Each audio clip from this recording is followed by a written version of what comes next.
Hello everyone. In this video lecture we are going to learn journal entries of revaluation account. बच्चों इसके पहले हम लोगों ने पहले वाली वीडियो में हिडन गुडविल तक के क्वेश्चंस कंप्लीट कर लिए थे।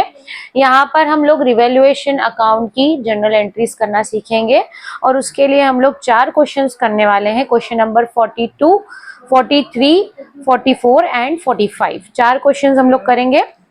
So let's start the questions. First of all, let's read question number 42. देखो जो 42 क्वेश्चन है वो आपको पेज नंबर 4.105 पर दिया हुआ है बच्चों। यहाँ पर आपको जर्नल एंट्री नहीं करनी है इस क्वेश्चन के अंदर। इस क्वेश्चन में इन्होंने सिर्फ इतना पूछा है कि भाई जो मशीन की वैल्यू है बैलेंस शीट के अंदर 2 लाख दे रखी है और एडजस्टमेंट में क्या लिखा हुआ है कि मशीन की वैल्यू जो बैलेंस शीट में लिखी हुई है वो 33 1/3% बढ़ी हुई है। बढ़ी हुई वैल्यू है तो मतलब एक्सेस वैल्यू दे रखी है आपको, तो ओरिजिनल वैल्यू मशीन की कितनी होनी चाहिए, मतलब यहाँ बैलेंस शीट में जो वैल्यू है 2 लाख की जगह क्या आना चाहिए।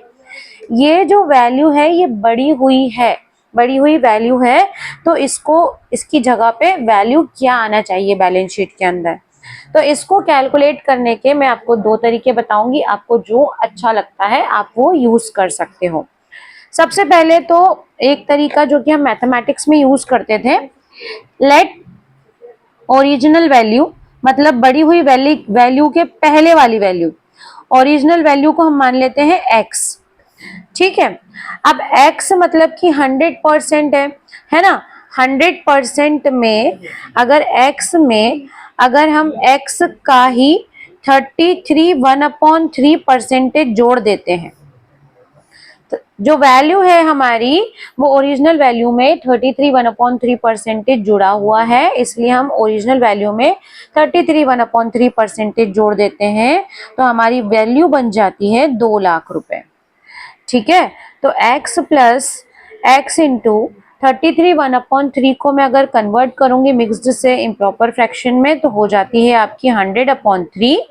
और क्योंकि यहाँ पे परसेंटेज लगा हुआ है तो परसेंटेज जब भी हम कैलकुलेट करते हैं तो डिवाइड बाय 100 करते हैं, इसीलिए मैंने यहाँ पे नीचे 100 लिखा है। ठीक है, अब ये 100 से 100 कट हो गया, so x plus x/3 is equals to 2 lakh. इसको एलसीएम लेके सॉल्व करेंगे बच्चों, तो 3x plus x is equals to 2 lakh. Solve करने पर ये आपका हो जाएगा 4x/3 is equals to 2 lakh. x is equals to 2 lakh multiplied by 3/4। जब इसको हम कट करेंगे तो आपका जो आंसर है वो कितना आ जाएगा, 1.5 लाख। 1.5 लाख वो वैल्यू है मशीन की जो कि हमें बैलेंस शीट में लिखनी थी, पर इसके अंदर 33 1/3% जुड़ा हुआ था, तो ये वैल्यू बन गई थी 2 लाख। ठीक है, अब इसको एक सिंपल तरीके से भी निकाला जा सकता है। पहले आप ये तरीके को देख लो, अच्छे से समझ लो, उसके बाद मैं आपको एक बहुत आसान तरीका बताऊंगी, तो वो अगर हम चाहें तो वो भी यूज कर सकते हैं। ठीक है, तो इसके अलावा हम क्या यूज कर सकते हैं, एक और तरीका देखो, जब भी आपको कोई भी वैल्यू दी हुई है, जैसे कि ये 2 लाख रुपए दिया हुआ, इसके अंदर 33 1/3% एडेड है। टोटल परसेंट कितना होता है 100। 100 में 33 1/3% जुड़ा हुआ है, तो 100 में 33 1/3 जोड़ दो, डिवाइड कर दो। आपको वैल्यू कितनी निकालनी है, 100% निकालनी है ना।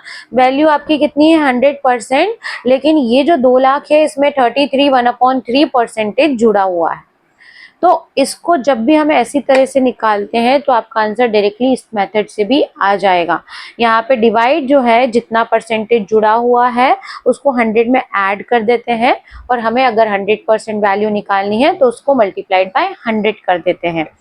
ठीक है, अब इसको हम सॉल्व करेंगे तो देखो वही आंसर आएगा आपका 100 प्लस 100/3 मल्टीप्लाइड बाय 100। सो इसको फ्रैक्शन को हम सॉल्व कर लेते हैं। 2 लाख अपॉन, फ्रैक्शन सॉल्व करने के लिए 3 से डिनोमिनेटर ले लिया हमने एलसीएम। ठीक है, अब 2 लाख अपॉन 400/3 इंटू 100। जब इसको हम सॉल्व करेंगे नीचे का नंबर ऊपर चला जाएगा, 2 lakh multiplied bye 100 multiplied by 3 upon 400। इसको जब आप कट करोगे आपका सेम टू सेम आंसर आएगा। जो भी मेथड आपको अच्छा लगा है आप वो यूज कर सकते हो। Okay, now moving towards next question. Next question में बच्चों हम लोग एंट्रीज सीखेंगे, रिवैल्यूएशन की एंट्रीज, जर्नल एंट्रीज। बहुत ही आसान एंट्री होती है। सबसे पहले तो आपको ये समझना है कि रिवैल्यूएशन अकाउंट में हम क्या लिखते हैं। रिवैल्यूएशन मतलब हम एसेट्स और लाइबिलिटीज को रीवैल्यू कर रहे हैं, उसकी वापस से वैल्यू निकाल रहे हैं। तो रिवैल्यूएशन में हमें क्या करना है, सिर्फ एसेट्स और लाइबिलिटीज की वैल्यू में जो चेंज आ रहा है उसी को लिखना है। रिवैल्यूएशन अकाउंट में भी आप सिर्फ वही चीजें लिखेंगे जिससे कि एसेट्स या लाइबिलिटीज की वैल्यू में या तो इंक्रीज हो रहा है या डिक्रीज हो रहा है। अब जनरल एंट्री का रूल क्या होता है, अगर हमने 11th क्लास में भी पढ़ा था, आपको ध्यान है तो ठीक है, नहीं ध्यान है तो ध्यान से समझिए। देखो, एसेट्स कोई भी हो जब बढ़ती है तो डेबिट होती है, एसेट्स कोई भी हो जब बढ़ती है तो डेबिट होती है, कम होती है तो क्रेडिट होती है, ठीक है। और जब भी लाइबिलिटीज बढ़ती है तो क्रेडिट होती है और घटती है तो डेबिट होती है। ये रूल होता है जनरल एंट्री का। वही रूल हम यहाँ पे एप्लीकेबल करेंगे। ध्यान से सुनो, एसेट्स जब भी बढ़ेंगी डेबिट होंगी, कम होंगी क्रेडिट होंगी। लाइबिलिटीज जब भी बढ़ेंगी क्रेडिट होंगी, कम होंगी डेबिट होंगी। बस यही रूल को हमें फॉलो करके एंट्रीज करनी है। तो यहाँ पे मैं डायरेक्टली आपको जनरल एंट्री बता रही हूँ बिना फॉर्मेट बनाए। आप लोगों को एग्जाम में फॉर्मेट बनाकर आना है, जनरल एंट्री का फॉर्मेट जरूर से बनाना है, ठीक है। अब देखो क्वेश्चन नंबर 43 में आपको क्या दिया हुआ है, मशीनरी की वैल्यू रिड्यूस हो गई मतलब घट गई, है ना। मशीनरी की वैल्यू कम हो गई है, जब भी एसेट बढ़ेंगी डेबिट, एसेट कम होंगी तो क्रेडिट, ठीक है। और डेबिट साइड क्या लिखेंगे हम, रीवैल्यूएशन अकाउंट, क्योंकि हम मशीन को रीवैल्यू कर रहे हैं तो इसकी वैल्यू कहाँ जाएगी, रीवैल्यूएशन में। और मशीनरी की वैल्यू डिक्रीज हुई है इसलिए उसको हम कर रहे हैं क्रेडिट। कितने रुपए कम हो गई है, 16,000, तो 16,000 उसकी वैल्यू कम हो गई है तो एंट्री में हम लिख देंगे revaluation to machinery. Machinery credit side क्यों आया है, क्योंकि मशीनरी की वैल्यू डिक्रीज हो गई है और मशीनरी हमारी एसेट है। एसेट जब भी डिक्रीज होती हैं वो क्रेडिट में आती हैं, ठीक है। नरेशन आप लिख लेना। उसके बाद नेक्स्ट है बिल्डिंग एप्रिशिएटेड। बिल्डिंग की वैल्यू बढ़ गई है, बिल्डिंग बढ़ गई है मतलब एसेट्स बढ़ गई है। एसेट्स जब भी बढ़ती हैं तो वो डेबिट होती हैं। So building account debit to revaluation account. कितनी बढ़ गई है, 40,000 बिल्डिंग बढ़ गई है तो 40,000 से हम एंट्री कर लेंगे। नरेशन आप लोग लिखना है बच्चे, नरेशन लिखना है, फॉर्मेट बनाना है। मैं यहाँ पे आपको मेन कंटेंट एक्सप्लेन कर रही हूँ, ठीक है। नरेशन और फॉर्मेट आपको खुद से बनाना है। अगर कुछ समझ नहीं आता है तो you can ask. Now next जो है आपको ट्रांजेक्शन क्या दिया हुआ है, नेक्स्ट दिया हुआ है a provision to be created for doubtful debt on debtor. Provision बनाना है ऑन डाउटफुल डेट। प्रोविजन कोई भी हो, रिजर्व कोई भी हो, वो होती है आपकी लाइबिलिटीज। तो लाइबिलिटीज जब बनानी होती है, क्रिएट करनी होती है, मतलब लाइबिलिटीज बढ़ रही है, प्रोविजन बनाना है मीन्स प्रोविजन इंक्रीज हो रहा है, लाइबिलिटी बढ़ रही है, तो उस कंडीशन में लाइबिलिटीज बढ़ती है जब क्या होती है, क्रेडिट होती है। तो revaluation account debit to provision for doubtful debt, ठीक है। कितना प्रोविजन बनाना है, डेटर का 5%। डेटर हमको 80,000 दे रखे हैं, 80,000 का 5% हमें प्रोविजन क्रिएट करना है means 4,000। Now fourth entry provision for warranty claim. Again हमें प्रोविजन बनाना है, किसी भी चीज का प्रोविजन बनाना है, लाइबिलिटी इंक्रीज होगी। Same to same concept, revaluation account debit to provision for warranty claim.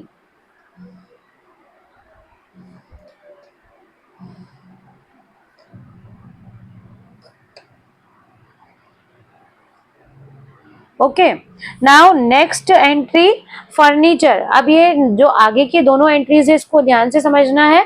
दोनों ही एंट्री में फर्नीचर रिड्यूस हो रहा है। देखो सबसे पहले एंट्री तो कर लो, फर्नीचर रिड्यूस होने की एंट्री क्या होगी, revaluation account debit to furniture, ठीक है। नेक्स्ट एंट्री में भी फर्नीचर रिड्यूस हो रहा है, सो सेम एंट्री होगी revaluation debit to furniture.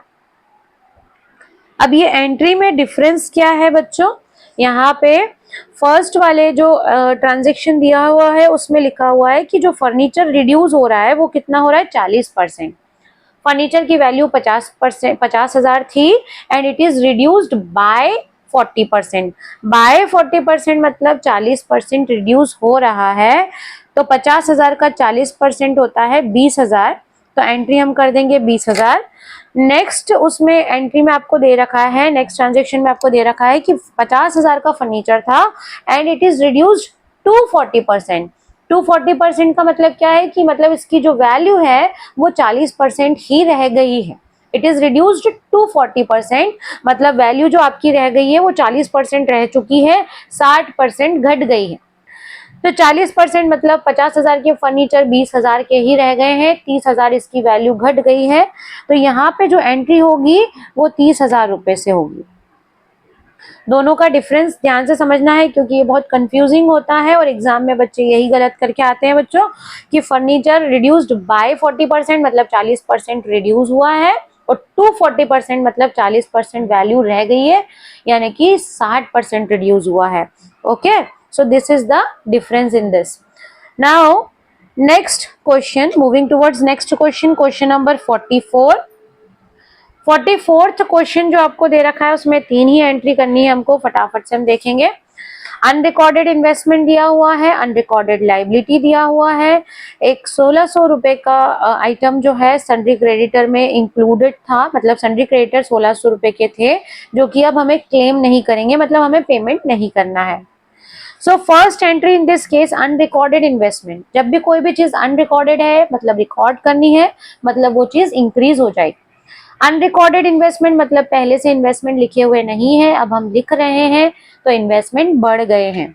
Investment हमारी एसेट्स होती हैं, इन्वेस्टमेंट जब भी बढ़ेंगे मतलब एसेट्स बढ़ेगी, एसेट्स बढ़ेंगी तो कहाँ आएंगी, डेबिट में आएंगी। तो एंट्री क्या हो गई आपकी, investment account debit to revaluation, 20,000 के इन्वेस्टमेंट बढ़ गए हैं। Okay, now next entry of this question, unrecorded liability toward supplier. Supplier की अनरिकॉर्डेड लाइबिलिटी है, अनरिकॉर्डेड लाइबिलिटी है टुवर्ड सप्लायर। तो भाई सप्लायर जो होते हैं मतलब क्रेडिटर है ना, अनरिकॉर्डेड है मतलब लिखना है, लिखना है मतलब बढ़ गए, क्रेडिटर इंक्रीज हो गए मतलब लाइबिलिटी इंक्रीज हो गई है। लाइबिलिटी जब भी इंक्रीज होती है तो वो क्रेडिट साइड आती है, तो revaluation account debit to sundry creditors. Okay, कितने, 5,000। Now last entry of this question, 1600 रुपए के क्रेडिटर्स थे वो अब क्लेम नहीं करने वाले, मतलब आपको पेमेंट नहीं करना है, क्रेडिटर्स का पेमेंट नहीं करना है मतलब लाइबिलिटी कम हो गई है। So sundry creditors amount account debit, creditors को क्या करेंगे हम, डेबिट करेंगे टू रिवैल्यूएशन,